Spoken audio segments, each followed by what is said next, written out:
আমরা এই জীবনটাকে যতটা সহজ ভাবি অতটা সহজ কিন্তু না। আবার আমরা এই জীবনটাকে যতটা কঠিন ভাবি ততটা কঠিনও কিন্তু না। আমরা নিজেদের প্রয়োজনেই নিজেদের জীবনটাকে কখনো সহজ, কখনো সরল, আবার কখনো কখনো ভীষণ জটিল করে তুলি। তবে একটা কথা বলি, আমরা তো মেয়ে মানুষ, তাই না?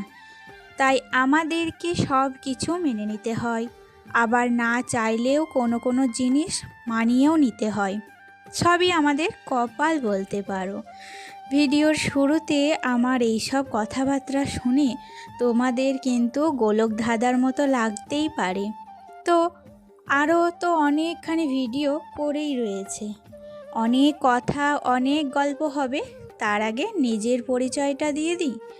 পরিচয়টা দেওয়ার একটাই কারণ, যারা তোমরা আমার পুরনো বন্ধুরা আছো তারা তো আমাকে চেনো, আমাকে জানো, কিন্তু আজ কিংবা কালকে হয়তো কোনো নতুন বন্ধু আমার চ্যানেলে এসেছে, আমাকে দেখছে, তারা তো আমাকে চেনে না। তাই জন্য আমার পরিচয়টা দেওয়া অত্যন্ত দরকার। নমস্কার, কেমন আছো সবাই? আশা করি সবাই খুব ভালো আছো, আর আমিও বেশ ভালো আছি। আমি সুমি, আমার আরও একটি নতুন ব্লগে তোমাদেরকে অনেক অনেক স্বাগত জানাই। আজকের সকালটা সত্যিই বেশ চাপের ছিল। ঘুম থেকে উঠেই দেখি বাইরে হালকা টিপটিপ করে বৃষ্টি পড়ছে। সকালবেলার সেই মিষ্টি আবহাওয়া দেখতে ভালো লাগলেও আমার মাথায় তখন একটাই চিন্তা, রাত্রের পড়ে থাকা বাসনগুলো। প্রতিদিনের মতোই ভেবেছিলাম সকালে উঠে গুছিয়ে নেব সব, কিন্তু বৃষ্টির জন্য একটু দোটানায় পড়ে গেলাম, যাব নাকি একটু থামবো। তারপর ভাবলাম কাজ তো আর থেমে থাকবে না, যতই বৃষ্টি হোক নিজের কাজ নিজেকেই করতে হবে। যেহেতু বৃষ্টিটা খুব বেশি ছিল না, তাই ভিজতে ভিজতেই এক এক করে সব বাসন ধুয়ে নিলাম, সাথে বাসি কাজগুলোও শেষ করলাম, যেগুলো না করলে সারা দিনটা আরও বেশি এলোমেলো হয়ে যেত। তবে একটা কথা বলি, এই সব কাজগুলো কিন্তু আজকে অফ ক্যামেরায় করতে হয়েছে, কারণ সকালে সময়টা একদমই কম থাকে। কাজগুলো আমাকে তাড়াতাড়ি শেষ করতে হয়, না হলে দিনের বাকি কাজগুলো সামলানো মুশকিল হয়ে যায়। তাই আজ ক্যামেরা নিয়ে সবটা দেখানো সম্ভব হয়নি, কিন্তু ভাবলাম তোমাদের সাথে এই মুহূর্তগুলো শেয়ার না করলে দিনটাই যেন অসম্পূর্ণ থেকে যায়। এইভাবেই বৃষ্টি ভেজা একটা ব্যস্ত সকাল শুরু হয়েছে আমার। আর তারপরেই একবারে বেডরুম থেকে আজকের ক্যামেরাটা অন করেছি। সেদিনকে যে পুজো দিতে গিয়েছিলাম, যে কুর্তিটা আর যে লেগিংসটা পরে, তো তার সাথে একটা ওড়নাও ছিল, ওড়না না স্টল, তো সেগুলো না কাচার পর আর ভাঁজ করা হয়নি, তো আজকে ভাঁজ করে এখন দেখো ঝুড়ির মধ্যে রেখে দিয়েছি। আর তার সাথে এই ঠান্ডা আবহাওয়ায় আমার বেডরুমটাকে একটু নতুন করে গুছিয়ে নিচ্ছি। আসলে দেখবে, আবহাওয়া ভালো থাকলে মন ভালো থাকে, আর মন ভালো থাকলে সংসারের প্রত্যেকটা কাজও হয় পরিপাটি। আজ আমি দেখো আমার শোকেস আলনাটাকে ভালো করে গুছিয়ে নিলাম। আসলে আমি যতই গুছিয়ে রাখি, আমার হাজবেন্ড, আমার ছেলে, আসলে বাড়িতে ছোট বাচ্চা আছে যেহেতু, তাই জায়গাটা না একটু অগোছালো হয়ে যায়। টুকটাক জিনিস যেটা নেয় সেটা কিন্তু ওখানেই রেখে দেয়, আর রেখে দিতে দিতে জায়গাটার অবস্থা ওরকম হয়ে যায়। তো সপ্তাহে একটা দিন এভাবে সময় নিয়ে দেখো আমি কিন্তু আমার জিনিসগুলো আবার গুছিয়ে রাখি। দেখো, যে জিনিসটা অগোছালো হয়ে যাবে সেই জিনিসটাকে যদি আবার পুনরায় গোছানো না হয় তাহলে কিন্তু জিনিসটা অগোছালোই রয়ে যাবে। তাই জন্য হয়তো দিনে একবার কিংবা সপ্তাহে একবার তুমি প্রত্যেকটা জিনিস গোছানোর চেষ্টা করাই ভালো। আর এদিকে আমার ঘরে কিন্তু দেখো সমস্ত রকমের মশলার কন্টেনারগুলো রাখা থাকে। আসলে রান্নাঘরটা তো আমার একটু ছোট, রান্নাঘরে কোনো রাখার মতো কোনো পজিশন নেই, তাই জন্য আমি সমস্ত কন্টেনারগুলো আমার এই বেডরুমটাতেই রাখি। আর নিচে আমাদের যেহেতু দুটো রুম, তাই জন্য আমার রুমটাতেই এগুলো আমি গুছিয়ে রাখি।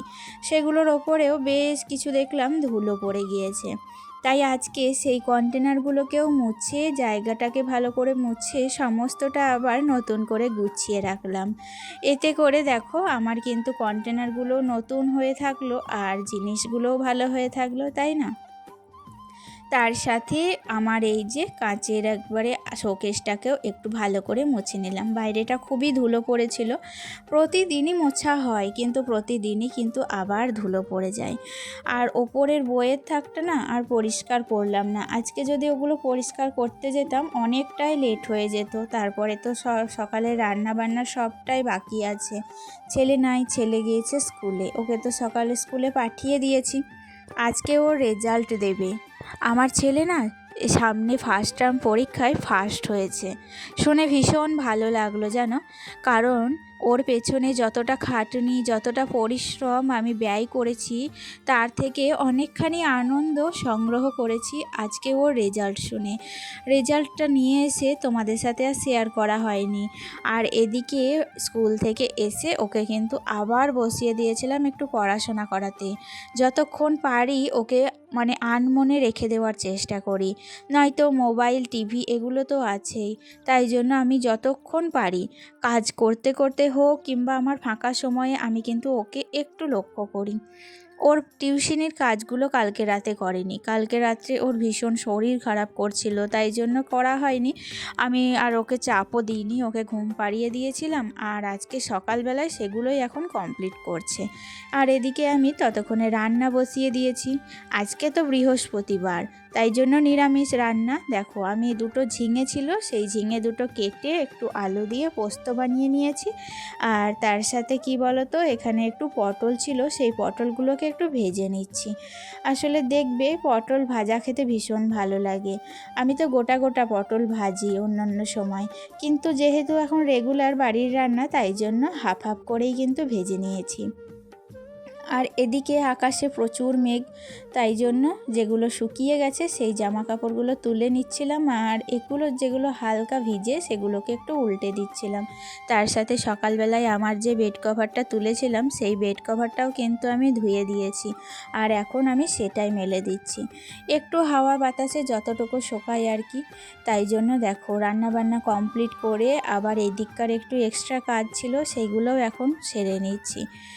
রান্নাবান্না ছাড়াও সংসারে যে আমাদের কত রকমের কাজ থাকে আমরা শুধু গৃহিণীরাই বুঝি, সেটা কিন্তু বাড়ির অন্য কেউ বোঝে না জানো তো। তারা মনে করে যে রান্নাবান্না খাওয়া ধোয়া এটাই হচ্ছে তাদের কাছে ভীষণ বড় কাজ।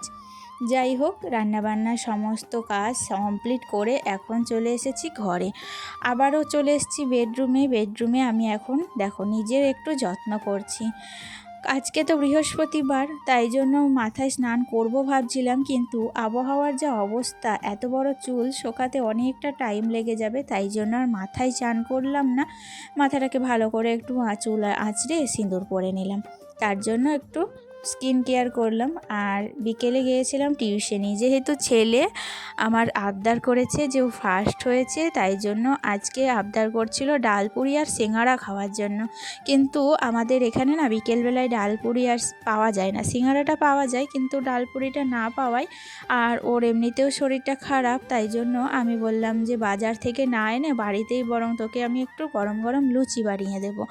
আর তাই জন্য আমি দেখো ওর কথা মতো ওর ইচ্ছে মতো লুচি বানিয়েছি।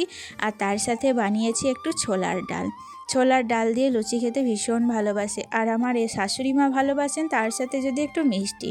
তো বাইরে প্রচুর মেঘ করেছে, আমার হাজব্যান্ড বলছিল যাবো আনতে, কিন্তু আমি বারণ করলাম।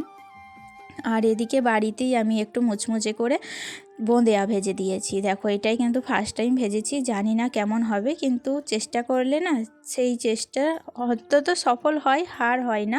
তাই জন্য দেখা যাক, এখন খাওয়ার সময় সবাইকেই বলে। যাই হোক, ভীষণ ভালো হয়েছিল, সবাই বলেছে রাত্রে না খুবই ভালোভাবে ডিনারটা করেছে সবাই তৃপ্তি করে।